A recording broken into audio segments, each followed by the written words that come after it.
Pasca banjir yang melanda Sumatera Utara, Sumatera Barat, dan Aceh, masih terdapat sejumlah wilayah terisolasi. Tim relawan yang tergerak secara swadaya pun berjuang untuk menjangkau daerah pedalaman demi mendistribusikan bantuan dan pengobatan korban banjir. Salah satunya Dr. Nelly Sayanti, tenaga medis yang membantu warga di pedalaman yang terdampak banjir. Relawan medis ini mendistribusikan sejumlah bantuan logistik dan obat-obatan hingga pemeriksaan kesehatan pengungsi korban banjir. Selain di Sawang, tim relawan ini juga menembus keterisolasian untuk menjangkau sejumlah desa yang hilang di Kecamatan Langkahan, Aceh Utara. Hingga kini persediaan obat-obatan tidak mencukupi. Sementara layanan kesehatan lumpuh total di Rumah Sakit Aceh Tamiang, salah satunya di RSUD, mudah sedia. Saat ini upaya pembersihan sedang dilakukan, ditargetkan dalam 3 hari ke depan unit gawat darurat di rumah sakit ini sudah mulai aktif kembali. Sementara itu, tenaga kesehatan sudah dikirimkan untuk keliling ke posko-posko dan memberikan pelayanan kesehatan bagi warga korban banjir. Tadi harapan dalam 2-3 hari ke depan ini sudah bisa bersih, maka segera kami buka UGD. Maka kami akan buka pelayanan di sini untuk penanganan emergensi di Kabupaten Aceh Tamiang. Dan ada juga di sini Direktur RSUD Adam Malik, perpanjangan tangan dari Kemenkes, nanti akan mensupport alat-alat darurat seperti radiologi portable, ya dok ya, alat-alat laboratorium untuk kami konsentrasikan di ruangan UGD yang sudah dibersihkan ini. Wakil Menteri Kesehatan Benyamin Paulus Octavianus menyebut bahwa banyak layanan kesehatan yang memang lumpuh karena baik dokter, perawat, dan tenaga kesehatan lain ikut jadi korban bencana longsor dan banjir. Namun, Kementerian Kesehatan telah membentuk posko utama di setiap kota besar seperti Banda Aceh, Medan, dan Padang untuk berkoordinasi dengan daerah lain yang terdampak dalam memberikan bantuan secara cepat. Kemenkes juga memastikan terus berupaya memberikan pelayanan maksimal kepada pasien yang masih dirawat. Vaskes yang terdampak itu 31 rumah sakit, 156 puskesmas, dengan rincian Aceh 13 rumah sakit, puskesmasnya 122. Lalu Sumatera Utara 18 rumah sakit dan 22 puskesmas, dan Sumatera Barat 9 puskesmas.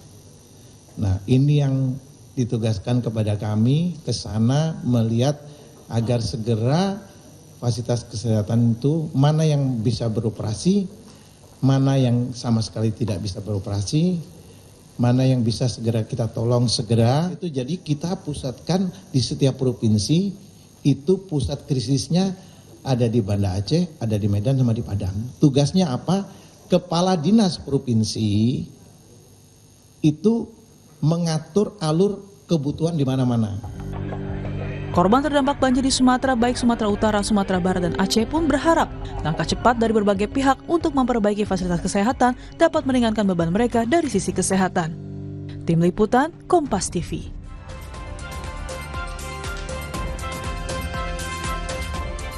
Lalu bagaimana kemudian cerita dari relawan yang menangani langsung korban terdampak banjir, terutama mereka yang terganggu masalah kesehatannya? Kita langsung berbincang dengan relawan medis Aceh Utara, Dr. Nelly Sayanti melalui sambungan daring. Selamat pagi, Assalamualaikum Dr. Nelly. Waalaikumsalam warahmatullahi wabarakatuh. Ya, Dr. Nelly sehat, dok? Alhamdulillah sehat. Ya, Dr. Nelly, untuk lokasi sekarang Dr. Nelly bertugas, ini tepatnya di sebelah mana, dok? Untuk lokasi saya bertugas sama daerah target pertama, hari pertama itu tanggal 4 Desember, Kamis ke Langkahan, Kecamatan Langkahan.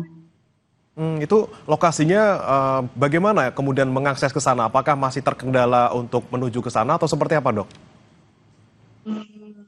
Sebenarnya aksesnya agak susah, tapi kemudian ada jalan alternatif yang masih bisa kami jangkau, kami tempuh. Cuman masih juga ada tantangan dengan jalan yang menanjak, terus harus melalui kebun sawit. Tapi dengan tekad yang kuat, insya Allah, alhamdulillah kami sampai ke tujuan titik pengungsian di beberapa desa di Kecamatan Langkahan. Berarti saat ini Dr. Nelly bertugas di pengungsian. Berarti ini puskesmas ataupun fasilitas lain belum beroperasi, dok? Untuk sementara ini, kalau puskesmas yang Langkahan memang belum bisa beroperasi karena memang rusak total puskesmas Langkahan. Namun hari ini saya sudah kembali ke rumah. karena kelangkahan kemarin di tempat pengungsian sampai jam 8 malam, jam 9 malam. Setelah itu kami balik arah ke rumah. Tempat tinggal saya di Simpang Kramat, Jembatan Simpang Kramat. Kami inisiatif dari warga Simpang Kramat, apa yang pada awalnya memang untuk menyalurkan bantuan berupa pakaian, makanan. Terakhir KPA Simpang Kramat mendukung kegiatan sosial ini dengan menambah untuk pengobatan gratis ke Kecamatan Langkahan tersebut. Makanya saya bergerak dengan beberapa para medis yang lainnya ke Kecamatan Langkahan dengan jangkauan tempat yang lumayan jauh, dengan jalan yang lumayan rintangannya, tapi alhamdulillah kami sampai ke tujuan yang memang kami ingin memberikan bantuan berupa pakaian dan pengobatan. Kemudian ketika Dokter Nelly ke sana, Dok, ini bagaimana kondisi kesehatan dari para pengungsi secara umum, Dok? Kondisi kesehatan secara umum, banyak kasus yang kami temukan seperti halnya pada umumnya pasca banjir dengan keadaan yang demam, batuk pilek anak-anak di Kecamatan Langkahan. Selanjutnya ada juga proses kendala di sana, banyak yang kena ketusuk dengan paku, kena seng. Mungkin rumah-rumah yang di daerah Langkahan memang hampir sebagian besar memang tidak ada lagi rata dengan tanah. Oke, kemudian ada tidak, Dok, yang kemudian membutuhkan penanganan lebih serius, tidak hanya bisa untuk ditangani oleh relawan medis yang di sana, Bu? Pada saat itu kami dari tim medis selain membawa obat-obatan, kami juga siap dengan peralatan untuk misalnya kami ada heatingnya, jadi penanganan untuk luka tusuk, luka kena seng itu tertangani terus malam itu tertangani dengan tim medis, para medis perawat yang melakukan tindakan untuk pembersihan luka. Jadi saya rasa untuk pengobatan lanjutannya untuk sementara sudah bisa karena luka sudah dibersihkan, dibantu dengan obat-obatan juga. Nah, bicara soal obat-obatan, Dok, bagaimana kemudian suplai obat-obatan di sana? Apakah masih mencukupi atau masih kurang, Dok, sampai sekarang? Kalau sampai sekarang kami masih kekurangan suplai obat-obatan, tapi alhamdulillah pada saat kami bergerak ke Kecamatan Langkahan, di 4 titik, yang titik pertama Aluluhop, titik kedua Bolamas, titik ketiga Kecamatan Desa Langkahan, titik keempat Desa Gedumba, memang masih kekurangan dari sisi dari obat-obatan, tapi alhamdulillah malam itu bisa kami penuhi walaupun tidak sempurna. Baik, kemudian kalau kondisi air bersih dan juga sanitasi, Dok, untuk kemarin Anda ketika di pengungsian, seperti apa? Ya, untuk air bersih dan sanitasinya memang sangat memprihatinkan. Karena memang kondisi di tempat pengungsian pun sangat tidak layak, tapi apapun kondisi yang terjadi kita tetap harus mempertahankan untuk kelangsungan mereka yang di pengungsian. Memang tidak layak sekali untuk kami melakukan pengobatan di pengungsian tersebut dengan keadaan yang memang di daerahnya tempat pengungsiannya memang tidak layak dengan kekurangan air bersih, sanitasinya juga sangat memprihatinkan. Ya, Dok, kemudian bagaimana jarak antara pengungsian yang terakhir Anda kunjungi dengan fasilitas kesehatan terdekat? Mungkin misalnya ketika ada pengungsi yang membutuhkan tindakan lanjutan yang lebih memadai seperti itu, berapa jarak yang harus ditempuh dan apakah memang ada yang terdekat dengan lokasi pengungsi? Untuk di Kecamatan Langkahan tidak sampai yang kemarin kami kunjungi, mungkin pengungsian tidak bisa mengakses ya untuk pengobatan karena Puskesmas Langkahan memang tidak bisa beroperasi, nakesnya mungkin juga ada yang terdampak banjir, tapi untuk Kecamatan Sawang, puskesmasnya memang masih bisa beroperasi, cuman jarak pengungsian ke Puskesmas Sawang lumayan jaraknya. Tapi yang di Karena Langkahan memang ini ya ada yang kurang ya Bu ya? ya, di Langkahan memang sama sekali mungkin sampai sekarang belum bisa beroperasi karena memang puskesmasnya memang tidak layak pakai lagi, harus direnovasi dari awal mungkin ya. Puskesmas memang tidak bisa beroperasi, tapi kalau Puskesmas Sawang, insya Allah masih bisa beroperasi, cuman pengungsian warganya yang di pengungsian itu agak susah mengaksesnya ke Puskesmas Sawang. Tapi alhamdulillah eh, Pak Pak Kesi bersama Ibu Kesinya juga antusias untuk membantu pengungsian yang di Sawang. Baik. Kemudian khusus untuk di Kecamatan Langkahan sendiri, Dok, bagaimana jumlah tenaga medisnya waktu itu? Apakah masih kurang atau berapa sih yang ditangani oleh satu relawan? Berapa dalam sehari menangani pengungsi? Eh, Kami melakukan pengobatan yang di Kecamatan Langkahan, kami mulai dari jam 3 sampai jam 9 malam dengan tenaga medis. Saya sebagai dokternya, ada para medisnya berupa perawat dan bidan. Jadi kami cuma bertiga malam itu pada hari itu di di pengungsian di Kecamatan Langkahan tersebut. Masih kekurangan tim medisnya, tapi alhamdulillah pasien yang kami terima di pengungsian tersebut tertangani walaupun tidak seluruhnya, tapi alhamdulillah sudah memadai.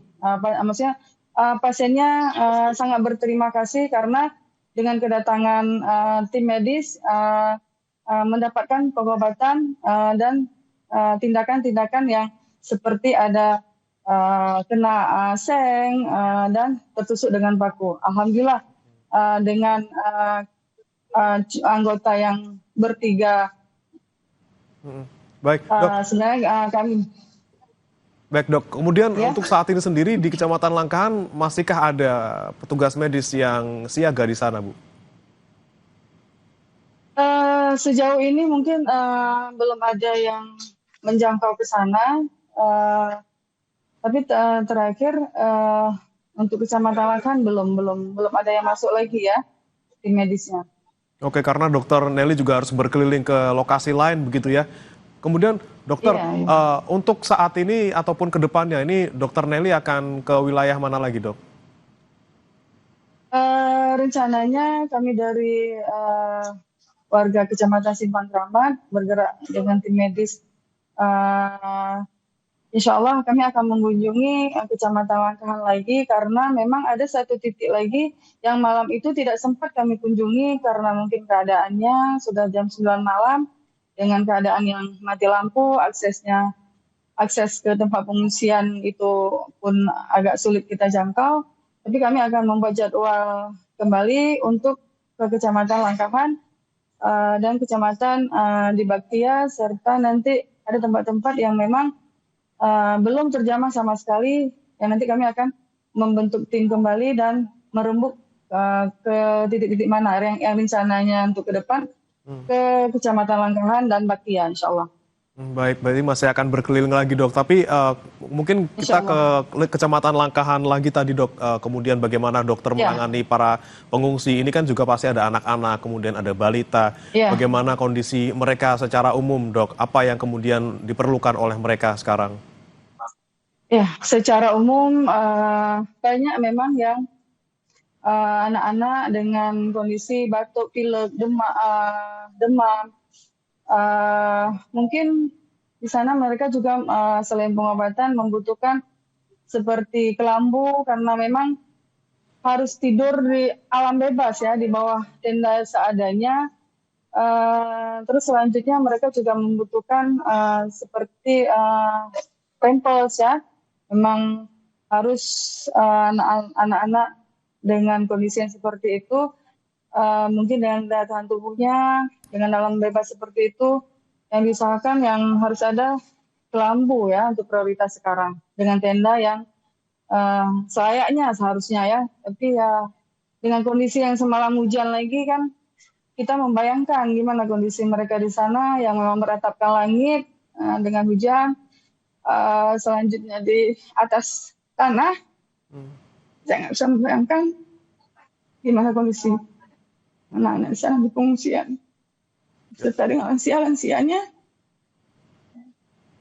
Ya, sangat memprihatinkan ya dok ya melihat bagaimana kemudian anak-anak yang masih kecil yang seharusnya butuh tempat yang ideal untuk bisa hidup sehari-hari kemudian harus menghadapi hal semacam ini. Kita doakan semoga bantuan cepat datang lengkap, kesehatan mereka juga terjaga. Semoga juga perbaikan fasilitas dan juga tempat tinggal dikebut gitu dok ya, agar mereka bisa kembali seperti sedia kala. Kami ucapkan apresiasi tertinggi juga untuk Dr. Nelly yang sudah bisa untuk memberikan tenaga dan juga ilmunya untuk kemanusiaan. Terima kasih Dr. Nelly Sayanti, relawan medis Aceh Utara sudah bergabung bersama kami di Sapa Indonesia Pagi. Assalamualaikum. Baik, Waalaikumsalam warahmatullahi wabarakatuh. Saudara, jangan beranjak, Sapa Indonesia Pagi masih akan kembali dengan informasi lainnya. Air Force Run 2025 digelar di Lanut Halim Perdana Kusuma, Jakarta. Ribuan pelari tidak hanya mendapatkan medali dan hadiah di garis finish, tapi juga mendapatkan sensasi berlari sambil melihat alutsista milik TNI Angkatan Udara. Sesaat lagi.